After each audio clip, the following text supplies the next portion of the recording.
पड़ोस के लोगों ने एक वयोवृद्ध नेताजी से झंडा फहराने का निवेदन किया। नेताजी ने प्रसन्न होकर कहा, ठीक है, मेरे पास एक पुराना झंडा पड़ा है, मैं भी नौकर को भेजकर स्कूल के मैदान में गड़वा देता हूँ। नया खरीदने की क्या जरूरत है, मैं सुबह आ जाऊंगा फहराने, आप लोग कुछ फिक्र न करिए। नेताजी ने नौकर से झंडा गड़ा आने को कहा। नौकर था शराबी, आखिर नेताजी का नौकर ठहरा। भूल गया। रात 3 बजे उसे याद आई, बेचारा घबरा कर झंडा गड़ा आया। गलती केवल इतनी हुई कि रात के अंधेरे में वो अपनी पत्नी का पेटीकोट बांध आया। सुबह जब नेताजी ने रस्सी खींची तो पेटीकोट हवा में लहरा उठा। भीड़ ने उचक उचक के तालियां पीटी। नेताजी बोले, भाइयों और बहनों, मुबारक हो। फिर उन्होंने झंडे की तरफ इशारा करके कहा, यही है वह राष्ट्रीय प्रतीक जिसकी छत्र छाया में हम पिछले 30 सालों से पल रहे। हमें इस पर नाज, दुनिया में किसी भी राष्ट्र का प्रतीक इतना सुंदर नहीं। लोग ये सुनकर हंस हंस कर लोटपोट हो गए।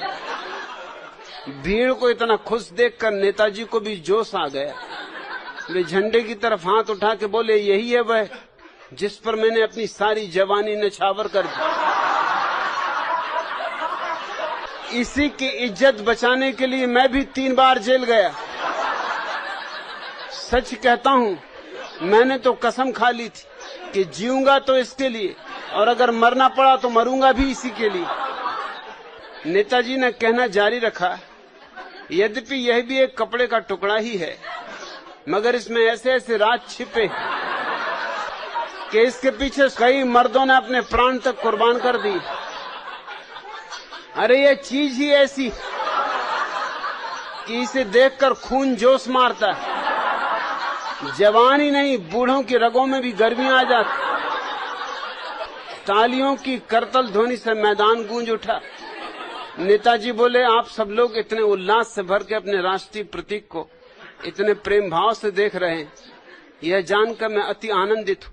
जब यह हवा में लहराता है और ऊपर नीचे उठता गिरता है तो सभी टकटकी बांध कर देखते रह जाते हैं। इसी से यह ज्ञात हो जाता है कि हमारे देशवासियों के मन में पवित्र भावना है। और जब हम इसे ऊपर उठाकर शान से सड़कों पर चलते हैं तो क्या जवान, क्या बूढ़े, सभी आह्लादित हो उठते। मुझ बूढ़े की यह प्रार्थना है कि जब मैं मर जाऊं तो मेरे ऊपर कफन की जगह इसी को गड़ा देना, ताकि जिससे जिंदगी भर चाहा मरते वक्त उसी के नीचे लेटने की मेरी आत्मा को संतोष मिले। और अब मैं जाता हूं उस हरामजादे नौकर की तलाश में जो कि झंडे की जगह लगता पेटी को डंडे से बांध गया।